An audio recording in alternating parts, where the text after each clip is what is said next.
Did you know that in the last 10 years, nearly 70,000 have been injured at music concerts or festivals, while 232 people have died? Yet another one of these bizarre incidents has occurred, and you might want to stick around till the end as we tell you all about it. First up, the lifelong dream. Before we get into the actual event, we want you to imagine a scenario. Think of your all-time favorite band and imagine that after waiting all your life, you finally get to watch them perform live at a concert or a festival. Now, picture yourself having fun and dancing to some of your favorite tunes, when your night is ruined out of nowhere because someone had too much fun around you. Believe it or not, some people hanging around at concerts always go way too overboard and affect other people's experiences. This is similar to what happened to an Australian woman who went to the latest Guns N' Roses concert at the Adelaide Oval.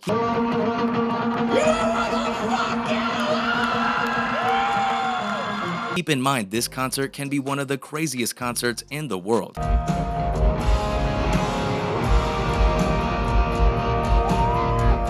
And this one promised to be more of the same. Next up, Rebecca Howe's crazy night. The woman's name was Rebecca Howe, and she was very excited to be among the crowd when the legendary band came to town.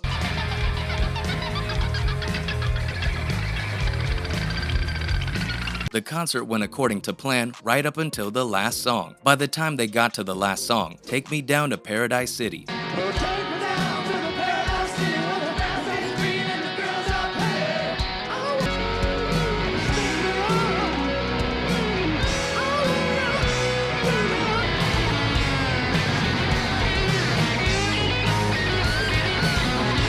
there was more than just a buzz in the arena. As with any concert, all the fans were trying to have one last blast before being stuck in traffic for hours before getting home. The crowd was bound to be a bit out of control, but it wasn't the crowd Rebecca had to look out for. Towards the end of the last song, Rebecca got hit in the face with a blunt object, and even though she wanted to get a look at who threw whatever it was, she was preoccupied with a severely bleeding nose. The guards brought her to the crowd side by the guards, who did a pretty good job stopping the bleeding and providing the proper medical assistance to the injured fan. And now, as for the culprit. Now for the other important part. Who threw the object and what was it? Well, first things first, the object was a microphone, and it hit Rebecca dead on the bridge of her nose, breaking it upon impact. The microphone was thrown up high, and on its way down, it made the impact. Now, we wonder who would have a microphone in the whole arena. Yes, the one and only Axl Rose threw the microphone into the audience as a little stunt for the final song. He wasn't aiming for Rebecca's nose, but he still hit her. Stunts like these are pretty common when it comes to these big-time concerts. And on top of that, it was the last song, so emotions were running high. Sometimes singers even jump onto the fans themselves. We're only getting started with the shocking news and its consequences. Watch till the end to see how the event ended. But then, was Rebecca Howe lucky? We realized that calling someone who just got their face smashed in by a small object while standing in a sea of lucky people would be difficult. But we have to think of everything that could have happened. Once the bleeding had stopped, Rebecca talked to the Adelaide Advertiser. She said that she was in diamond standing, which isn't even very close to the stage and is definitely out of danger zone should someone throw a microphone. She told them that Axl was performing the last song.